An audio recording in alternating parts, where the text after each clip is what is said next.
Welcome back to my YouTube channel today, and here is the content of today's video. In every conflict, there are moments when seemingly immutable boundaries suddenly crumble, revealing a new and far more dangerous horizon. The recent drone attack on Moscow is one such moment.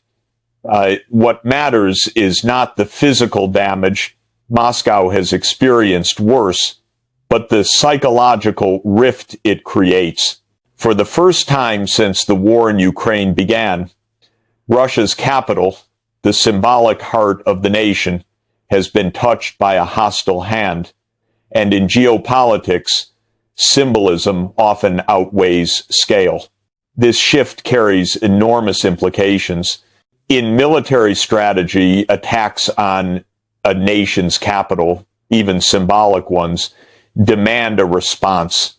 They challenge the power of the state. They question its ability to defend itself.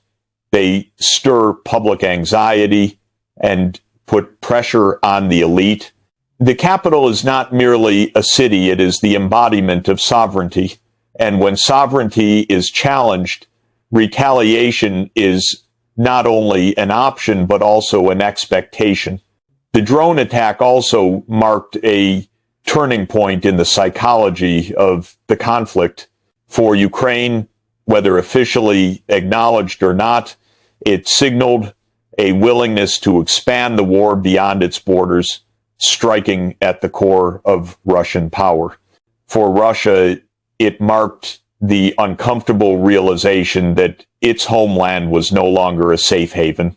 This made the conflict more volatile, more prone to miscalculation, and more likely to escalate beyond the intentions of either side. However, the drone itself is only half the story. The timing of the incident coincided with another development, the confirmed death of a British citizen fighting in Ukraine. Whether he was a volunteer, a private contractor, or something more ambiguous, the image remains the same. Western intervention is becoming more apparent, more personal, and more politically explosive. Moscow will interpret this, rightly or wrongly, as evidence of escalating NATO involvement. Kyiv will interpret it as evidence of international commitment. London will have to skillfully balance public sympathy with diplomatic restraint. These two events, the drone strike over Moscow and the death of a British soldier, form a dangerous double narrative. They show the conflict is moving beyond the simple categories of Russia versus Ukraine and closer to the realm of systemic confrontation, where multiple parties, each with their own fears and ambitions, push the conflict toward a more uncertain and unpredictable future. The death of a British soldier on Ukrainian soil is not merely a human tragedy. It is a geopolitical tremor. In the calculus of modern conflict, the presence of foreign fighters always occupies a gray zone. Part volunteerism, part covert support, part plausible deniability. But when one of them dies, the gray dissolves and the political consequences become far more concrete. For Russia, the message is unmistakable. Moscow will interpret this event not as an isolated incident, but as confirmation of what it has long argued, that Western powers, particularly NATO states, are directly involved in the conflict. Whether or not this interpretation is accurate is almost irrelevant. In geopolitical narratives, perception often outweighs fact, and Russia now has a symbol it can leverage both domestically and diplomatically. For the United Kingdom, the dilemma is equally complex. London cannot ignore the death of its citizen, yet it must tread carefully to avoid the appearance of official military involvement. In a war where even humanitarian aid can be construed as hostile support, the line between assistance and escalation is faint and constantly shifting. A single fatality shifts the political debate. Was this soldier acting independently? Was he part of a broader network? Does the British government bear responsibility? Each question invites scrutiny, and each answer risks inflaming tensions. Meanwhile, Ukraine finds itself walking a tightrope. Kyiv benefits from the symbolism of international solidarity, yet it must also avoid giving Russia ammunition to claim that it is fighting NATO, not Ukraine. The presence of foreign fighters complicates Kyiv's diplomatic messaging and introduces risks that stretch far beyond the battlefield. This incident also sends a ripple of concern through Western capitals. It forces leaders to confront the uncomfortable possibility that the war is drawing their citizens and their credibility deeper into the conflict. Washington, Brussels, and London all know the danger. Once soldiers of a NATO country become casualties in a war zone, the pressure to respond grows exponentially. In essence, the death of a British soldier does not escalate the war by itself, but it changes the emotional landscape of the conflict. It makes the abstract tangible. It transforms geopolitical calculation into human cost. And in a war as volatile as this one, such moments have a way of accelerating dynamics that no leader fully controls. For Russia, the confluence of a drone strike on Moscow and the death of a British soldier in Ukraine will not be viewed as coincidence. In the Kremlin's strategic framing, these events merge into a single narrative. The war is no longer contained, and Western involvement is creeping into direct confrontation. Faced with this perception, Moscow is unlikely to respond quietly. Russia's first instinct may be symbolic retaliation.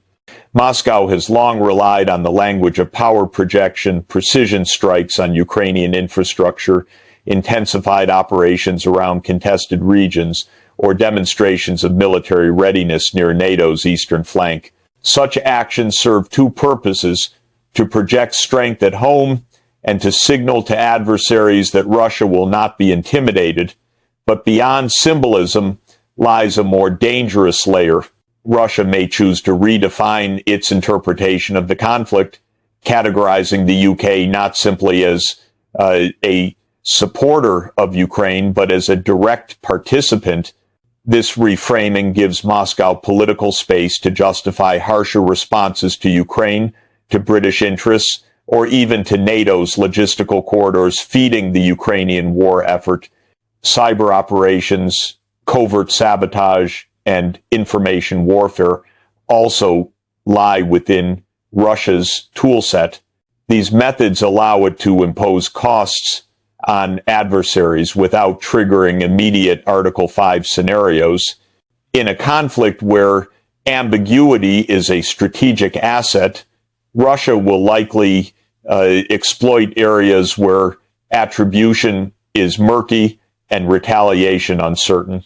What makes this moment particularly volatile is that Russia perceives escalation not as a choice, but as a strategic necessity.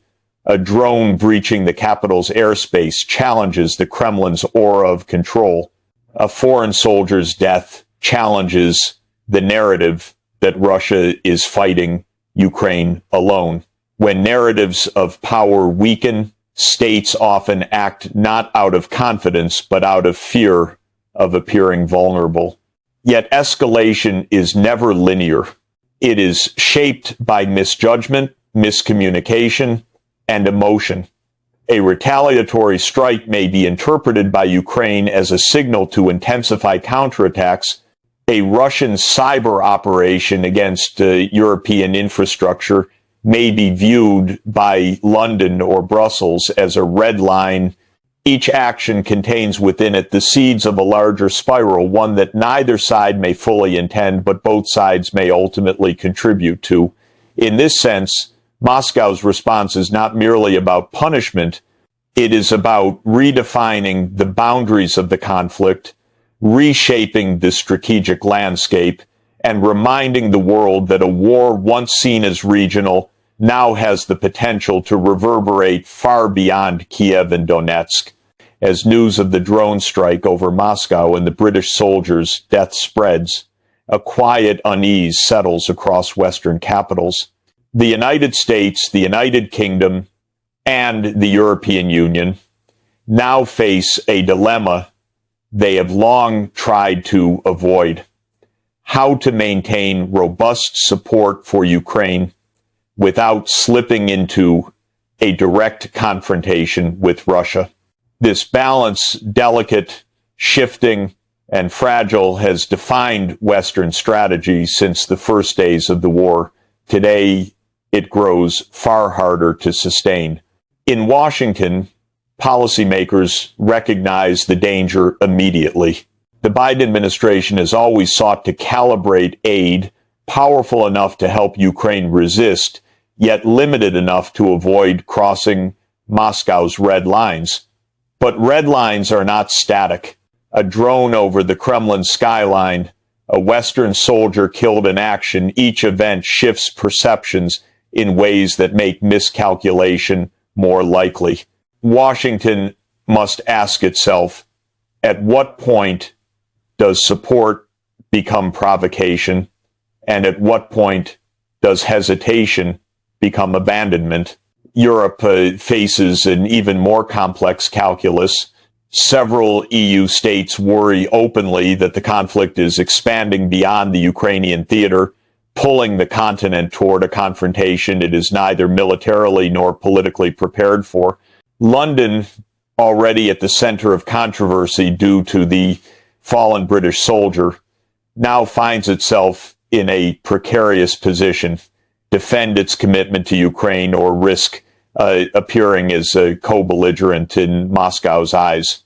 Meanwhile, nations like Germany and France fear that the political space for negotiation is shrinking as symbolism overtakes diplomacy.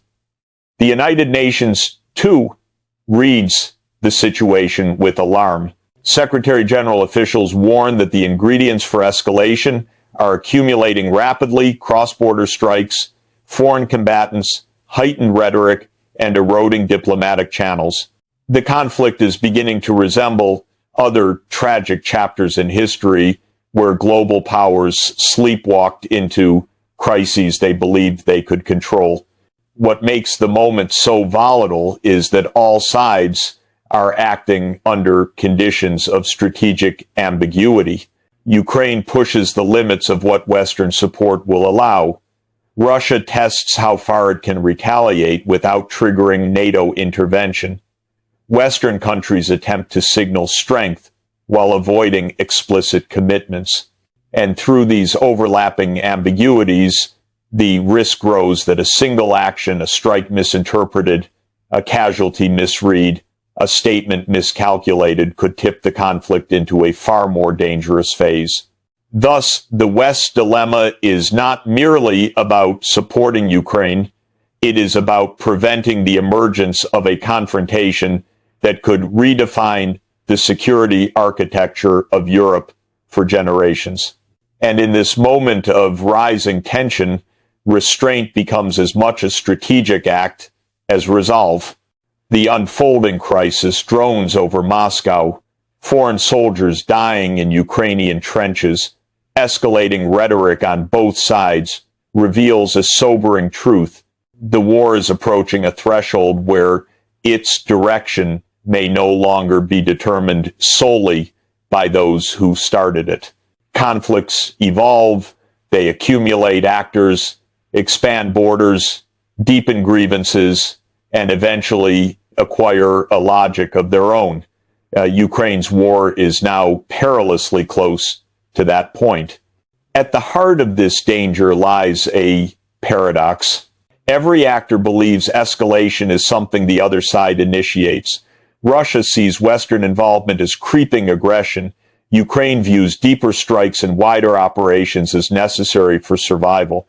The West perceives its support as measured and defensive, yet the cumulative effect is unmistakable. Each side is trapped in a cycle of compelled action, compelled not by ambition, but by fear of appearing weak, indecisive, or compromised.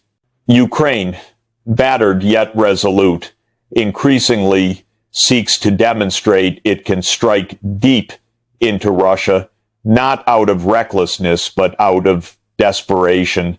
For Kyiv, deterrence now requires extending the battlefield into Russia's symbolic spaces. But symbolic gestures in war carry unintended consequences. They provoke responses that escalate far faster than intentions. Russia, meanwhile, stands at a crossroads of perception and legitimacy. The Kremlin cannot afford to appear vulnerable, especially as domestic pressures and international sanctions strain the system. A drone in Moscow is more than a tactical nuisance, it is a challenge to state authority. Russia may respond not because escalation is strategically sound, but because it is politically unavoidable. The West watches this dynamic with growing anxiety. Every step Ukraine takes risks drawing NATO closer to a confrontation it has sought to avoid. Every Russian retaliation tests the limits of Western resolve, and every incident involving a foreign national, whether a soldier, advisor, or volunteer, injects new volatility into the conflict's already unstable architecture. This is how wars widen, not through declarations, but through accidents, misinterpretations, and the gradual erosion of boundaries. The international system, already weakened by mistrust and geopolitical fragmentation, offers little buffer against such dangers. The diplomatic channels that might once have contained escalation are thinner now, frayed by years of suspicion and competing ambitions. The UN warns, but warnings do not substitute for influence. Europe urges caution, but caution does not halt missiles. Washington attempts calibration, but calibration cannot eliminate risk. And so the world stands at a precarious moment, and the world must ask itself, are we approaching the point where the war stops being a conflict of strategies and becomes a conflict of accidents? A conflict once seen as regional, tragic, brutal, but containable, now casts shadows across continents. The drone over Moscow and the fallen British soldier are not isolated episodes. They are symptoms of a deeper unraveling. The tragedy of Ukraine today is not only the suffering of its people, it is that the war has entered a phase where it may soon exceed the intentions of all who fight and all who support it. A moment when control slips, when escalation becomes self-sustaining, when peace grows more distant with each symbolic strike.